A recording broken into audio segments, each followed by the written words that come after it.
Welcome everyone to our final installment of our webinar series for 2022. My name is Megan Strout. I am the CEO of Tack Advisors, and I'm so excited today to be joined by two of my colleagues, Daniela Otto, who's a talent manager here at Tack, as well as Alexa Gunnerman, who's my executive business partner, and over the course of the year has taken on a more proactive front on our learning and development team. And then our celebrity guest chef, Juan Carlos Pena. Juan Carlos has worked for over a decade across restaurants that are Michelin star, luxury hotels, as well as most recently is a private chef for ultra high net worth individuals and leads the kitchen for a wonderful macaroon company called Macaron.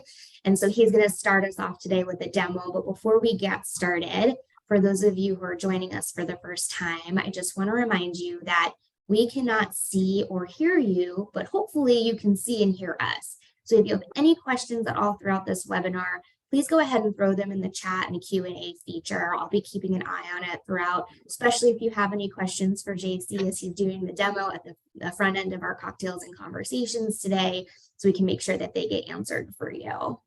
So JC, why don't I'll go ahead and turn this over to you, and you can you've created a couple of things for us today. So why don't you share with us what we're going to be learning about?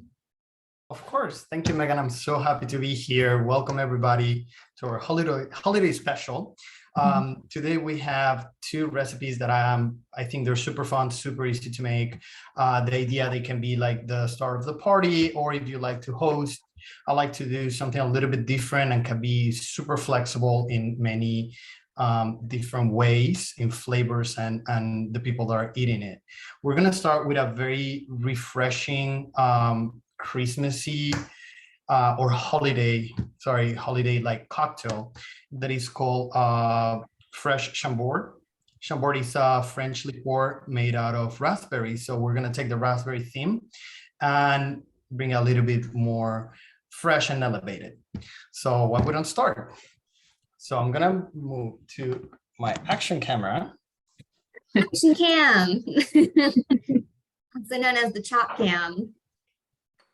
Exactly. So I want to start with this, that it's a classic French champagne glass. And use this rosé, super fresh. You don't need to break the bank with this guy. It's made by the same method of the Champenois method, but it's made in Bordeaux, which gives a little bit more of like nice aroma, more fruity. It's not as brut, which means it has a little bit more of sugar, which is going to help us a little bit with the flavor. So super important every time you open like one of these bottles, you just want to make sure to rip off the metal part first. You hold your thumb, you hold the bottle, and you start unscrewing the muzzle of the bottle, so that you don't get shot in the face. Exactly. It's always a good idea. So we loosen it a little bit. We take the top part off. Carefully. Carefully. Keep our thumb here. And I always like to bring like a cloth or a towel, and we start like squeezing and rotating little by little until you feel that it comes out. And then we have a little bit of the magic. It's always normal to pour a little bit out. There's a lot of pressure inside of this bottle. So that's why I wanted to open it before we start. So we're going to need rosé sparkling wine. We're going to use a Chambord. There's a lot of other liqueurs, raspberry liqueurs. In my opinion, this is one of the best ones. It's super nice. It's super gentle. It's very balanced. And it's going to help us a lot with this drink. So first thing we're going to use, it's a jigger. You can get it on Amazon. They're super cheap, but they're very useful. We see they has like two parts. The first part is a 1 ounce, and the second part, the tall part, is a 2 ounce capacity. So we're going to start with a little bit of the Chambord, just a little bit under 1 ounce. We're going to pour it in the glass. And I see that's pretty. Yeah. I've never actually seen Chambord like by itself. And then here is where the fun part comes. I tried to make it super easy. We're gonna use these Talenti raspberry sorbet just to make it a little bit more fresh, a little bit more fun. We're gonna place any small spoon that we have. We're gonna put it in the bottom of the glass. And then we're just going to scoop With it out. tongs. So pretty. Makes it easier and nicer. Mhm. So far, so good. And here comes for the fun. We're just Delicious. gonna top it to get this super nice and bright color, thanks to the rosé and the chambord. And to make it extra pretty, we're gonna finish with these crystallized petal roses. I'm gonna put on top of the ice cream. Wow. Gorgeous. What a great color. Mhm. So this drink, super easy, super fun to make. You can prepare a tray of like 6 or 7, as many people as you're hosting, bring it to them, and then just pour the champagne to everybody. And I promise you, it's gonna be super nice. You can even go straight to the ice cream. It's a good So- dessert cocktail. JC, is there a way for those who are not imbibing to make this a mocktail? Absolutely, I'm so happy you asked. We are also ready for the mocktail version. So let me just refresh this. Oh no. That's a party foul, JC. What are you doing? I didn't want to chug it in front of everybody. Okay. So we're gonna go the same way. We're just gonna use a couple of, well, one main different ingredient that I think is a great alternative for people that are looking either not to drink for a preference, pregnancy. You know, there's a lot of different reasons why people like not to skip maybe the alcohol once every now and then. So we're gonna go start again with this. Mhm. And I recommend these to everybody that like cocktails.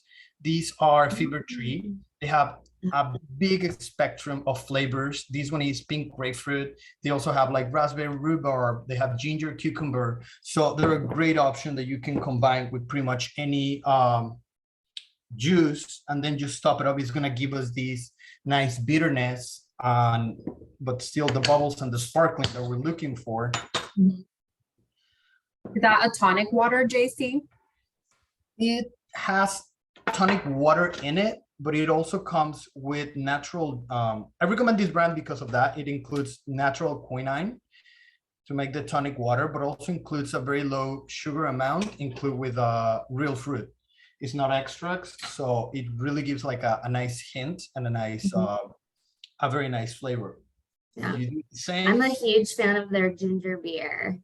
Yes. They have a good ginger beer too. It's amazing. Everything from them is like really, really nice. And nobody's gonna even will be able to tell that we're having a mocktail. Love it. So pretty and it's even simpler and probably a little bit less expensive. Exactly. It's a nice alternative. And it probably saves on some calories. So, I mean, That win-win too. for all. There we go. Amazing. Well, thank you, JC. That's awesome. And then I think you also had a couple of some food items to run by for people who are interested in hosting over the holidays. Exactly. So we have a very fun recipe. It's, I think, one of my favorites that I love to make for my clients. And I like to change it during the year. Right now, we're just finishing fall, but this cake can change during the seasons to other ingredients. It's a pumpkin spice bread, super moist, super nice. We're gonna start with all our ingredients. The recipe, I think you already have them.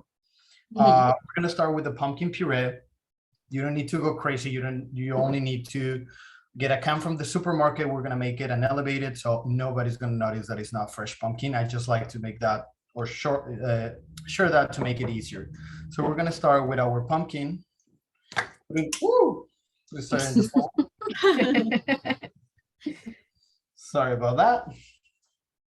Only a chef would care that that happened, by the way. Like nobody Right. else would be thinking, of course, he's like naturally going to go clean it up. Like, oh my God, something spilled. So we start with the puree. We secure our mixer. We're gonna use this. It's called the paddle. We're looking just to mix everything together. We want to put any air. The air is gonna come in later with some of the agents that we have in the mix. We're gonna put our puree. JC, I White have a sugar. question for you before you do that. What if you don't have a fancy KitchenAid mixer? Could you still do it with a hand mixer? You can do it with a hand mixer, or you can use do it just by hand. Obviously, you're gonna do some kind of a workout there, but it's totally doable with even without a mixer. So even if you have a RoboCook or these like food processors, you can put everything together and it's gonna work pretty much the same. So we add Good all the question, sugar. That's all the sugar? That's all the sugar. Wow. You'd be surprised how much sugar is in these cakes and loaves, A little but bit. it's worth it. It's worth the calories. Then a little secret, every time we cook sweets, I like to add a little bit of salt, just a pinch. It's no more than 2-3 fingers. That's gonna make all our flavors come up and be more present during when we eat them. So far so good. We're just gonna give it a quick mix.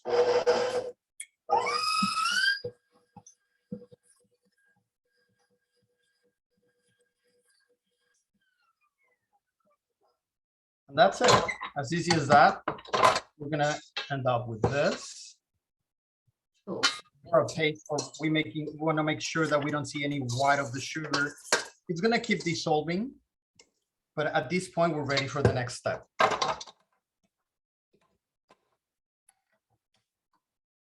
I'm gonna put these aside for a second. Mhm. Then we're gonna need to sift all our dry ingredients. For me, the easiest way to do that is just regular parchment paper, foil works, a blank piece of paper. We're gonna use a sifter, and we're gonna combine all our dry ingredients. In this case, is just the flour and some baking powder. We put them all together.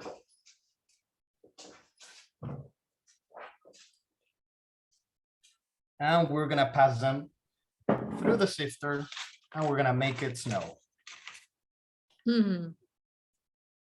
So this step sometimes is like overrated. A lot of people don't like to do it, but I think it's very, very important,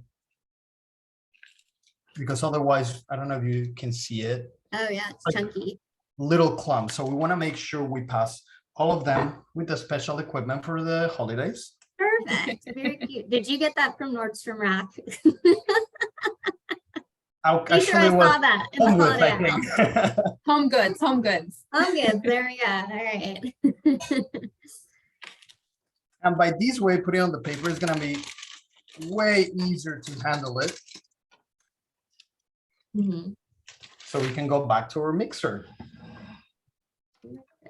I've actually never seen anyone do that before. I think I've only seen people sort of like sift right into a bowl or, Yeah. so that's interesting. I think just make it easier. We're gonna come back into a low, my mixer has 10 different speeds. If you're using a hand mixer, probably you have like 3 or 4. So I will say just go in the lowest or the second lowest speed, so you can start mixing everything. We don't want to go too high, because otherwise we're gonna end up with flour everywhere, right?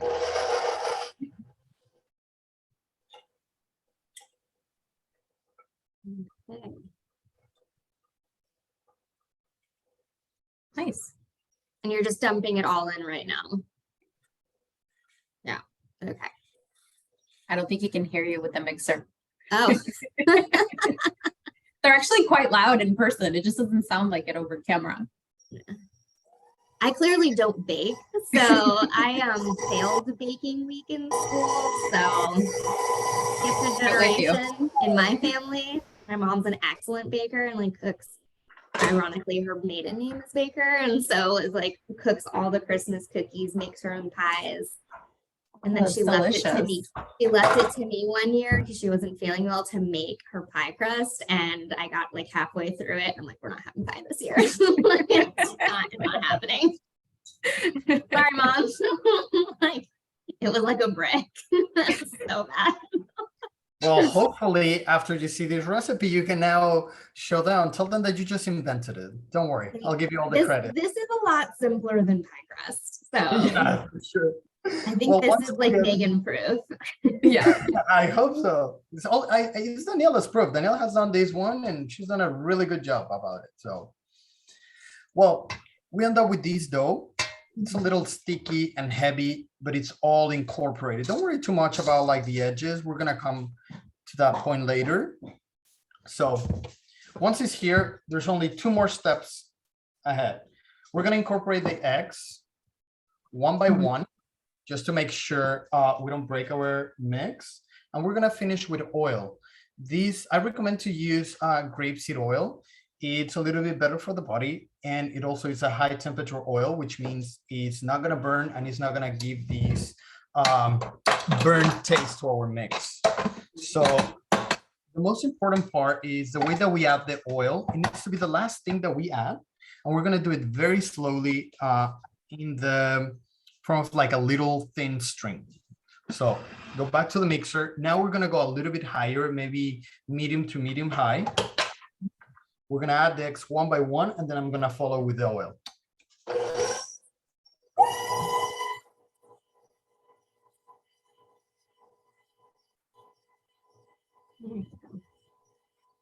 He makes it look so easy, I know. but I still feel like I would get lost if I didn't have the written. Pretty sure I Instructions. accidentally dropped the ramekin into the bowl. It has happened to me in the past. Wow. And then you had to start over from scratch because it Right. did it shatter. No, I I just grabbed it. You just grabbed it. Okay. Their ramekins are pretty sturdy. I only know the reason, like what they're called, because I used to work in food and beverage, but like that little bowl thing that had the egg in it, that's called a ramekin. Is he pouring in the oil? I can't tell. Oh, he already yeah, I did. think he Okay, did. so really Okay. slowly. So eggs and oil are in. Oh, it's a great texture. Yeah. I just wish I was there with a spoon right now. You know. And Daniela, you've had this before? I have had this before. We recently made this for one of his private dinners, and we were able to try it, and it was really, really good. Really, really delicious. For those of you joining us, this is actually Daniela's husband. We didn't show that before. So she gets to eat all the wonderful things that he makes all the time. And sometimes we get invited over and we get to eat it too. Yes. That's very true. Well, after we add the oil, we're gonna end up with this like gooey and very fluent mix, which means it's ready. We just want to make sure that we don't have any clumps on the bottom, so we're just gonna scrape off around, but it looks pretty good.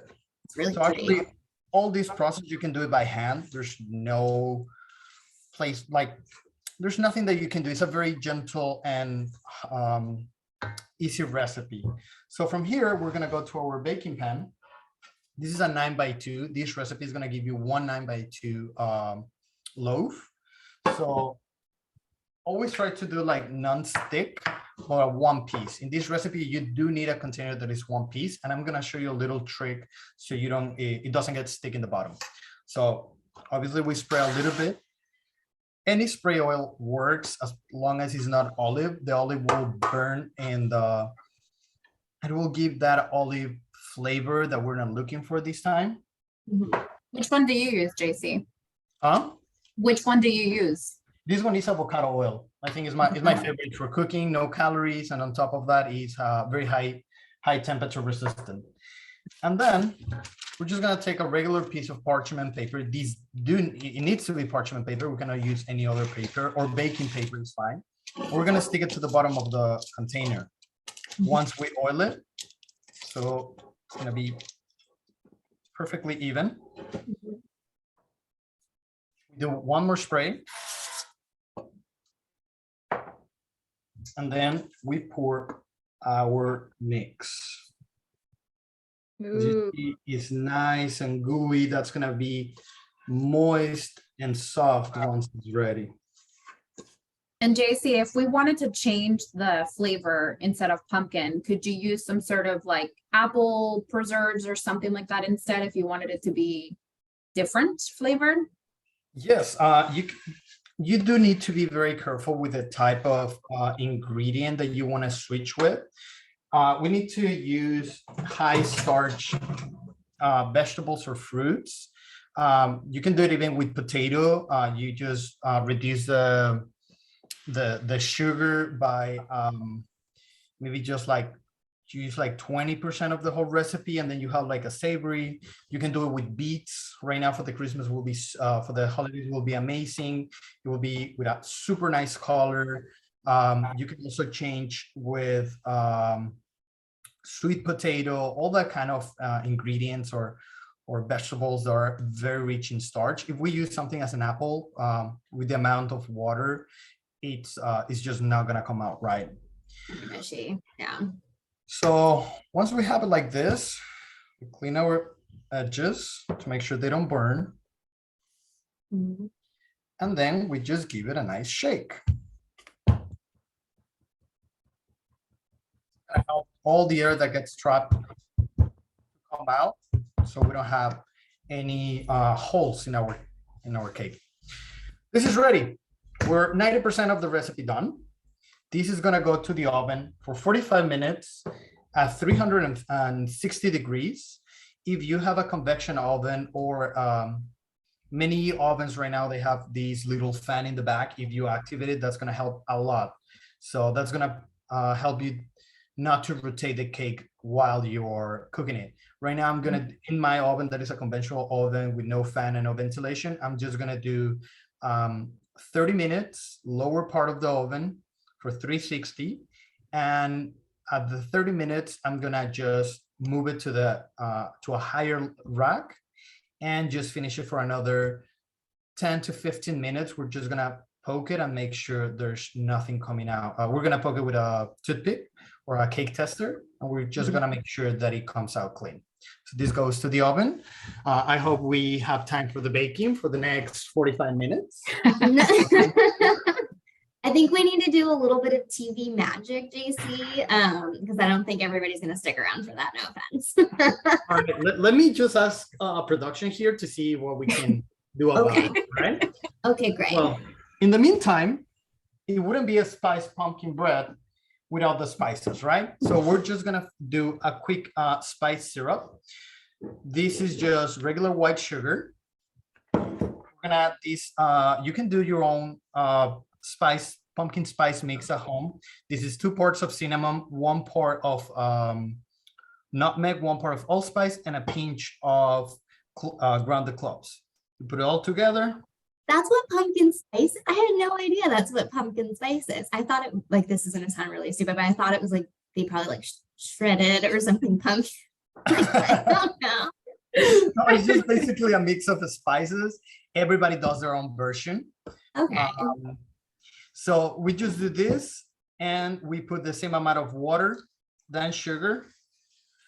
We're gonna bring it to a boil. I'm not gonna lie, like I kind of feel like frauded now. All these years, I thought when I was drinking pumpkin spice lattes that there was actually pumpkin, and you're telling me that's just a bunch of seasoning. Well, with pumpkin spice latte, they do have some pumpkin in it, but it's mostly the spices. Okay, got it. It's like, Production just told me that we're ready for the magic. So okay, great. actually with the syrup. Oh, So this is the same thing. We just bring it to a boil, leave it boil hard for maybe a minute or 2, and we'll leave it cool down. So once it cools, it doesn't need to be like room temperature. It just need to be, like you can put your finger in it and it doesn't burn you, because we're gonna do something special. We're gonna finish it with any rum, H rum. This is a Venezuelan rum, actually. It's very nice, it's very smooth. We're just gonna do 1 ounce. I love a good boozy bread. I had no idea. Well, let me check if the cake is ready. And ta-da! Ta-da! It's magic. Team magic. So obviously just be careful. It's going to be really, really hot when it comes out of the oven. And that's exactly what we like. We want it to be hot. We're going to put it in on another rack, and we're going to pass with our syrup while it's still sizzling hot to make sure it absorbs all that all that moisture, that flavor, and we can evaporate a little bit of the alcohol. All right. Beautiful. Delicious. Okay. It wouldn't be ready if we don't present it the way that it should be, right? So we're just gonna come out very carefully and take it out of the container. And this is why we have the paper, to make sure it comes out super clean and super easy. I like to present it this way. We're gonna grab this. Any tray, anything that you have on hand works. I like to do some contrast. That's why I go with something dark. We're gonna use a little bit of confectioner's sugar, just like this one, the powder. I'm gonna put it in a sifter, and we're gonna make it more special. Pretty. Oh, So festive. oh, it's really pretty. I'm gonna have a lot of pumpkin spice bread over the next couple of days. There's still some around when you come next week. Amazing. And That's so beautiful. if you just want to present it for everybody to make sure everybody takes like a fresh share, Oh, wow. it's Oh, pretty the on color. time. That's nice. and look at the color. The color is super pretty. You can just cut it, leave it on the table. Everybody serves themselves. You're going to be the star of the party.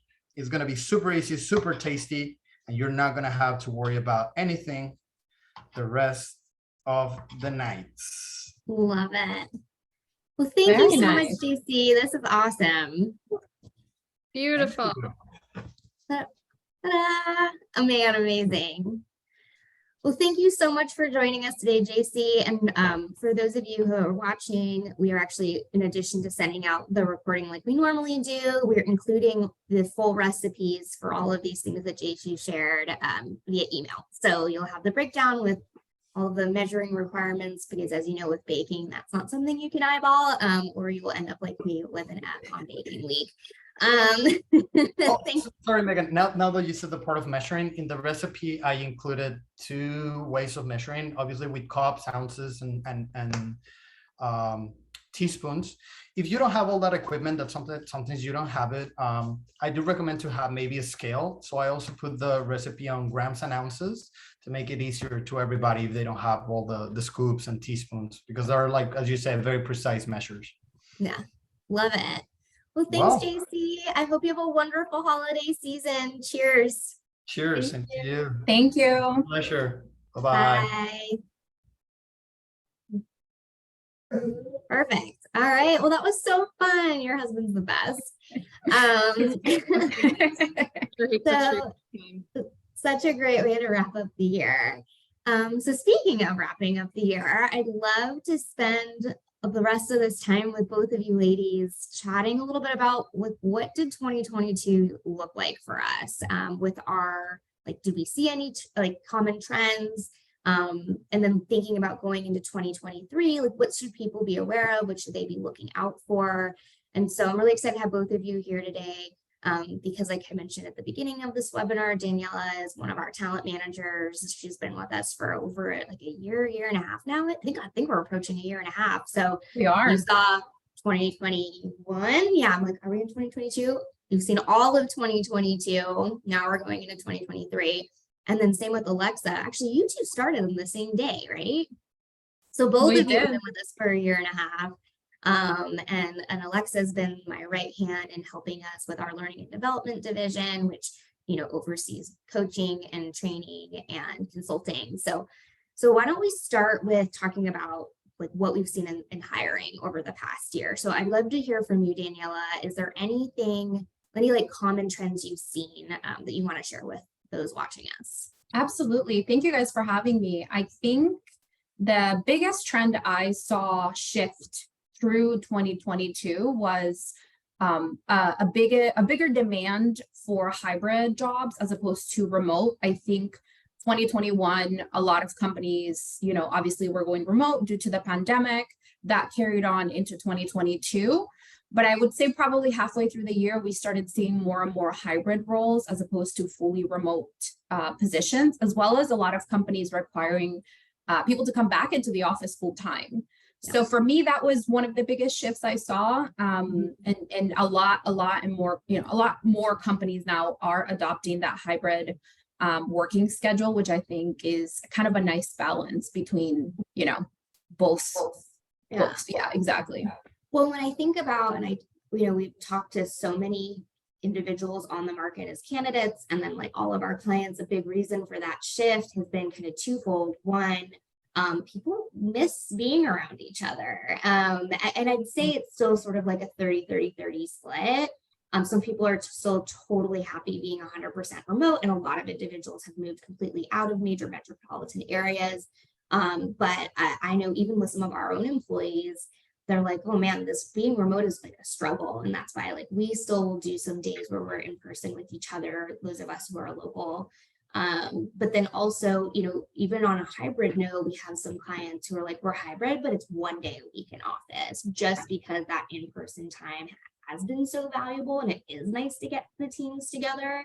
And on the candidate side, I mean, I know we've had some candidates who, were in final rounds with companies who, had offers from companies that were remote that were higher, but they ended up opting to take the hybrid role because that piece was so valuable to them. So that was an interesting shift. I agree with you from 2021, where I think there was still a lot of uncertainty around what did that look like, how safe was that going to be, where people now are getting much more comfortable with that in-person component.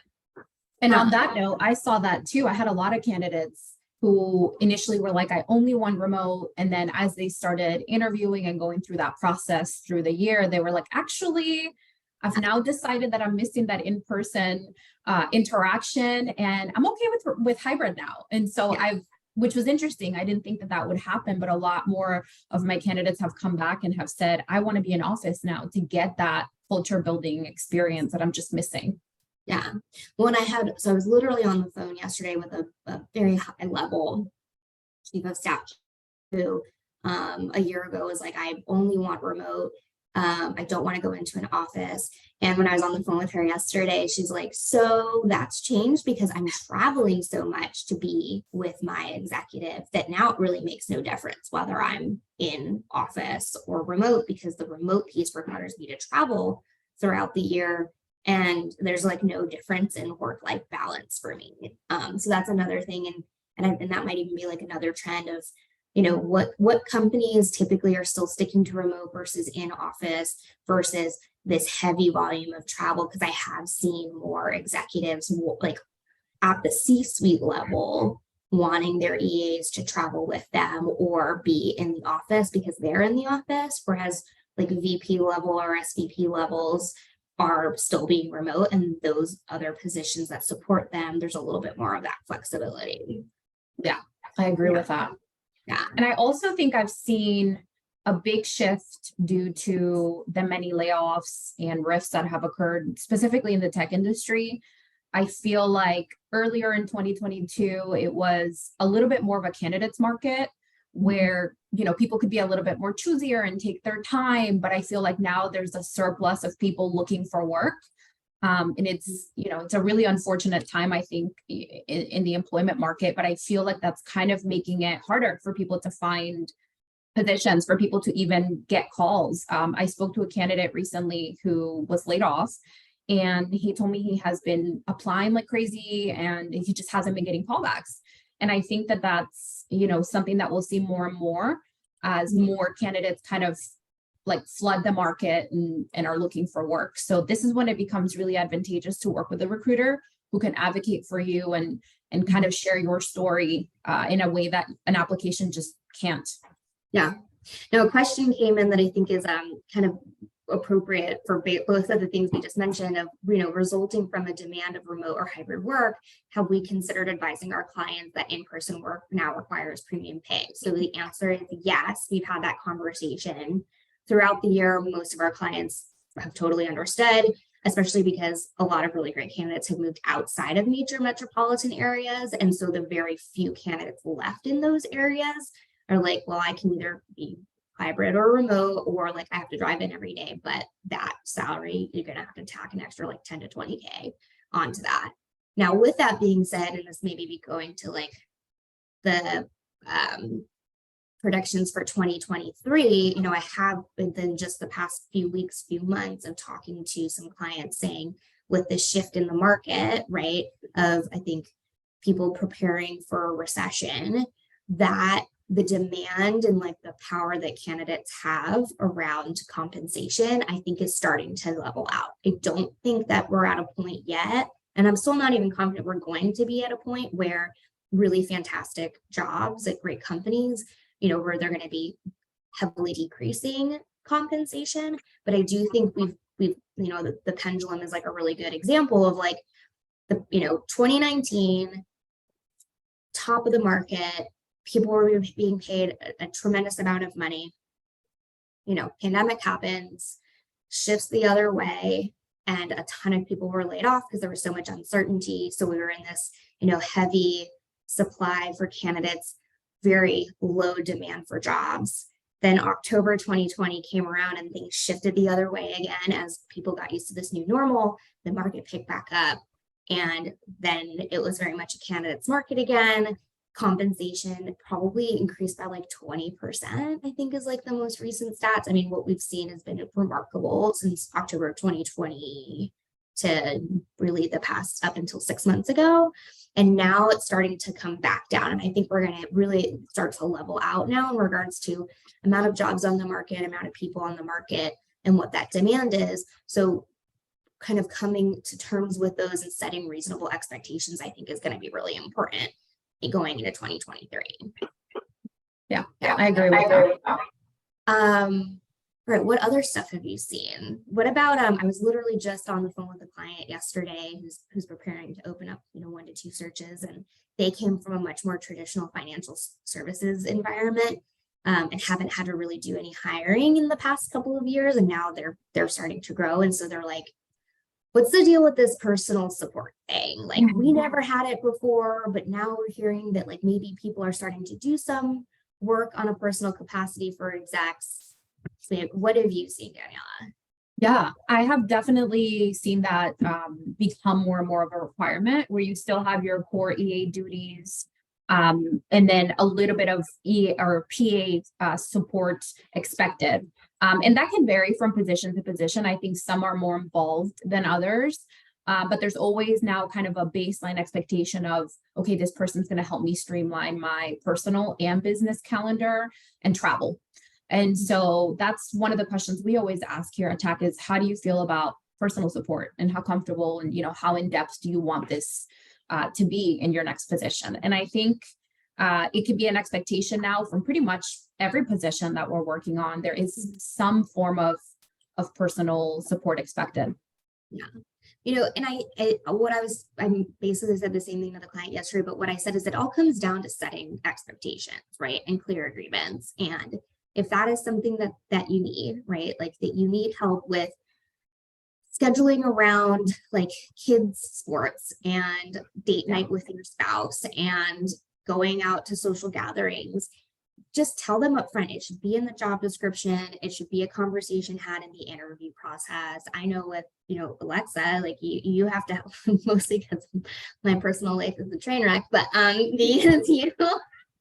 but like Lex, like Brothers, like, did you work out today? I'm going to just put a little bit of time in there. You know what I mean? Like there's a lot of that balancing, because if you're obliger like me, I just do everything else for everyone else, and I have zero interest in taking care of myself. So, I think that like, and I was chatting with a candidate earlier this year who, I forget what it was that she called it. It was but mindful calendaring is how she referred to it, which I thought was such a beautiful way of describing of like, we are human beings and like whole people. And so like our lives and our calendars don't stop when our last meeting ends, right? And so like there's going to be last minute calls that happen, like, you know, so helping your executives find that balance.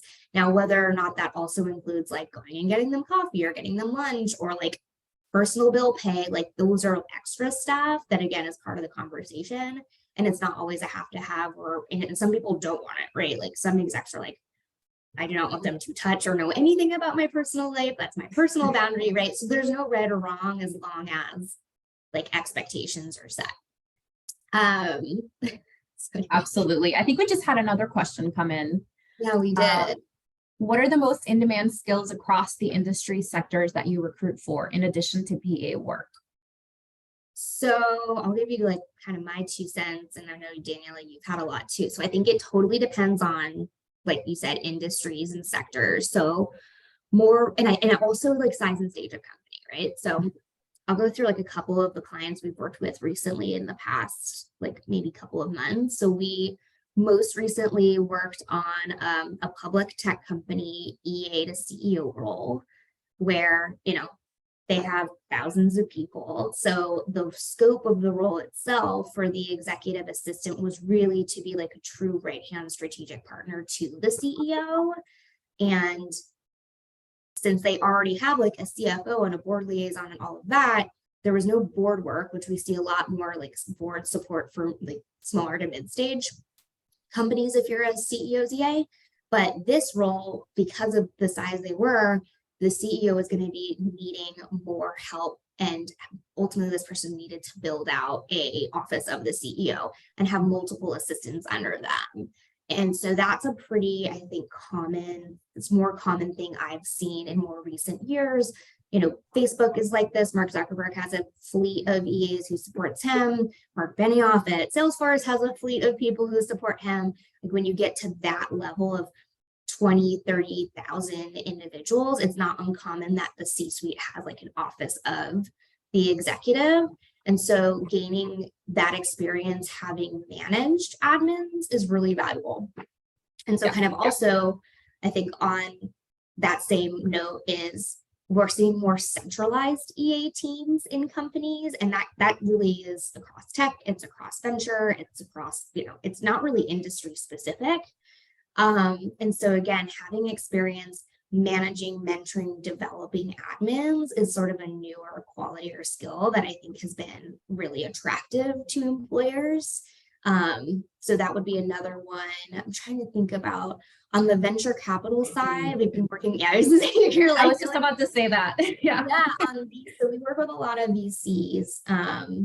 And we've been working with a lot of new VCs, right? Like you have your like OGs like Kleiner Perkins and Sequoia Capital, which again, like much bigger, a lot of like people already in set roles, but there's been a lot of in the past few years, new VCs kind of coming to fruition. And one of their first hires are these admin roles. And so they really have to be like a Jack or Jane of all trades and have experience not only supporting an executive as an EA, but also helping with investor relations and back office operations. And so some of those skills have been highly desirable, even accounting, light accounting work. I know we've had a couple of clients recently that were like, oh, that would be, you know, really helpful experience to have. Can you think of anything else, Daniela, of some more recent searches we've done?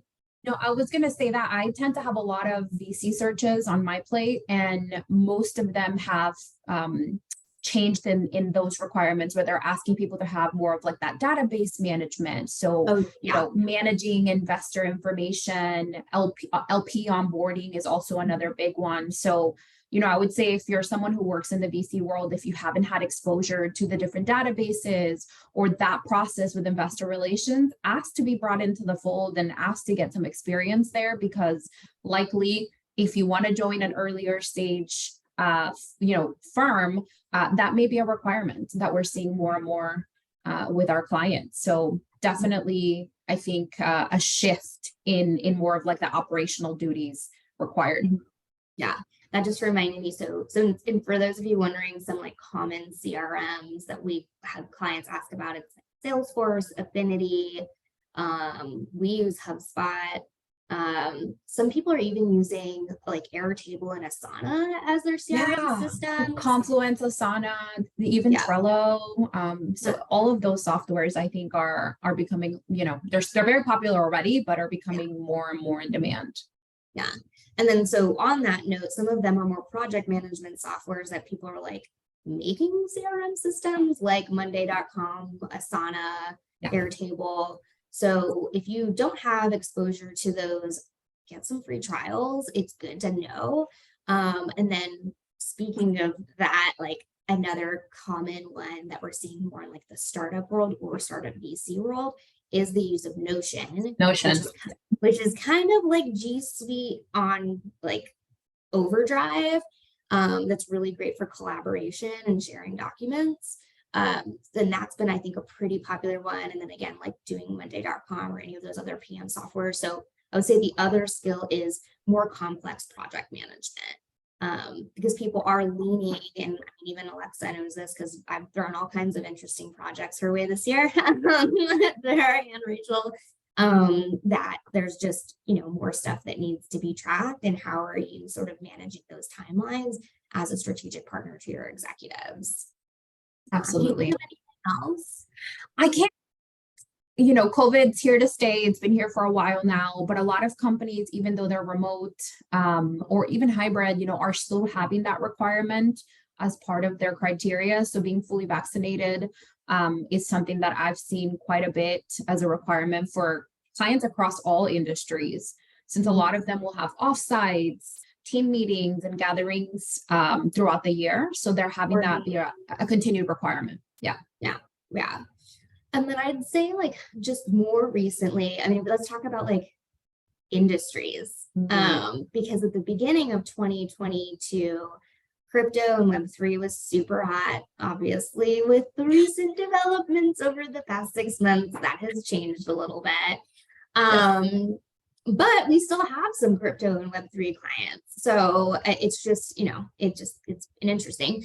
But I would say like what we've seen more of a shift towards more recently, and a lot of it has to do also with like government funding, is around like sustainable sustainability companies, green energy, clean energy. Yes. And then like wellness, health and wellness, because they're getting a lot of like financial backing and support, tax breaks from the government.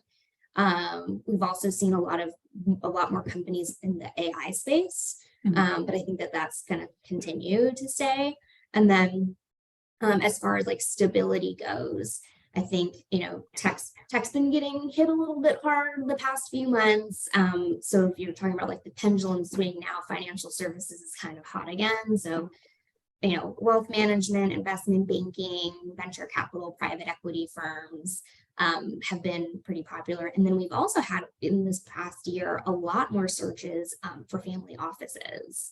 And so, and for those of you who don't know what a family office is, when you get to this, high net worth, ultra high net worth level, it makes more sense economically and for your mental health, instead of dealing with like 15 different vendors to like handle like lawyers, accountants, investment managers, to just create like your own business entity and hire like an accountant, hire a lawyer, and bring that all in-house, and then staff people internally. And so that's a big thing we've been helping a lot of clients with this year, is what does that look like on the administrative front for chiefs of staff, executive personal assistants, office managers. So that's been kind of a fun thing that we've been working a lot more on this year. Yeah, I agree with that. Yeah, I think renewable energy is definitely like a hot hot industry and picking up steam. I also would say like biotech, biopharma, like those industries I think are also, I'm starting to see a lot more and more of those roles come across my desk. And I think that those industries are just going to continue to grow. So, wow. Amazing. And I think the only other like major trend I can think of, but again, it's not uncommon in this type of market, is people just seeking stability. And so when we're chatting with a lot of our clients, a common question we're asking is, like, what does your runway look like? you know, because people aren't wanting to make a move to a company that doesn't have stability for at least the next like 2.5 years. And so that's been a conversation we've been having much more often because you know, it is an uncertain time. Yeah. Oh, there's one more that I just thought of. I know you want to ask Alexa some questions about her specialty, but case studies, that's another one that's a big one. It's here to stay. Most of our clients here. Yeah. Most of our clients this year have required some sort of case study component. I've also seen now a presentation added to that too, where the candidate works on a case study, puts together, you know, a plan or a deck, and then presents it to the executive at a later time. That's something I personally hadn't seen before that I think is really interesting, and kind of gives you an opportunity to see how you would work together with that executive and jive and bounce ideas off each other, which I think is really neat and different. But I definitely have seen a consistent request from clients for people to complete case studies. And I think it's just, like Megan said, here to stay. I don't think it's going to go away. Absolutely. Well, thank you, Daniela. I appreciate that.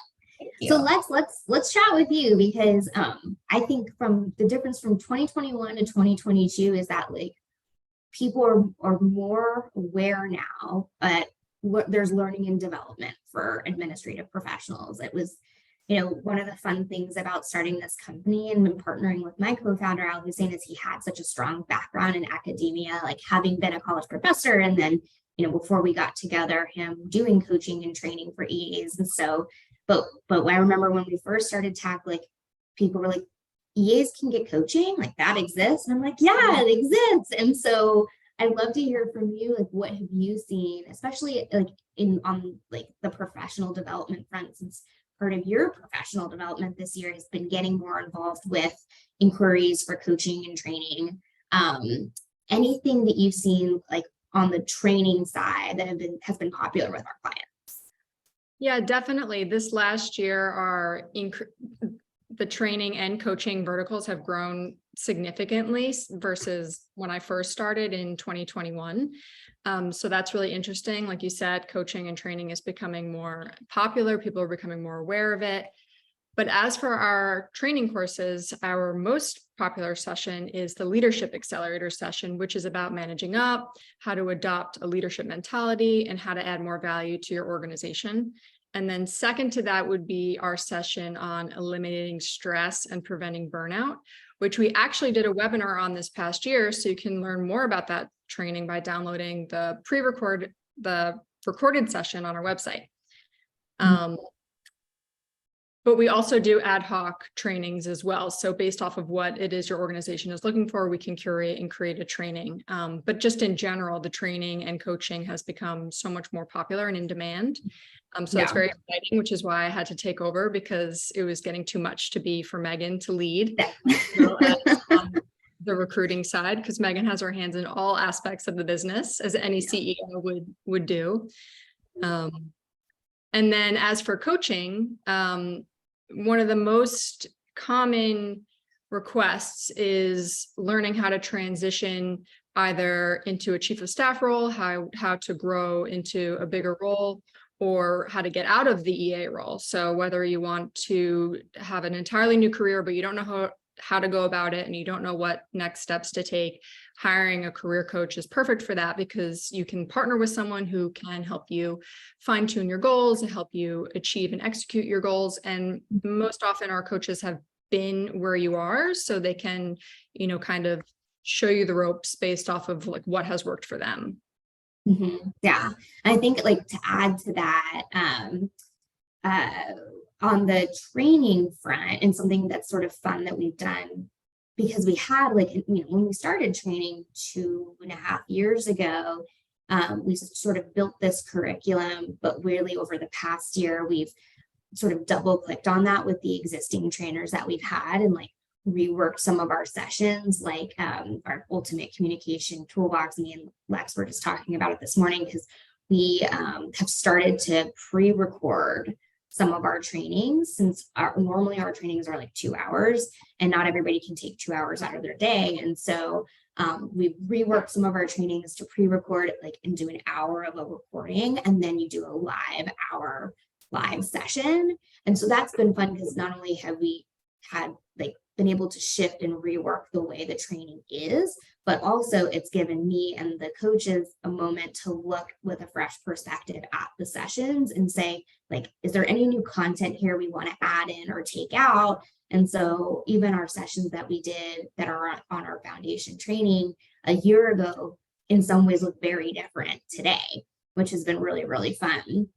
And then I would say the other thing too, when you talked about coaching and that moving into a chief of staff role is, or they are interested in moving into an admin manager position.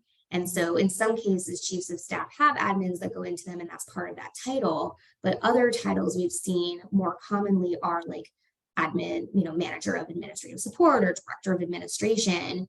And people are starting to have these direct reports under them. And so we've had a lot of coaching in that function for managing and moving from that individual contributor EA seat where you're peers with everybody to then how do you move into a management role, people who you are and were your friends, right? And that can be like a really tough and sticky thing to have happen. And so helping guide people through that process.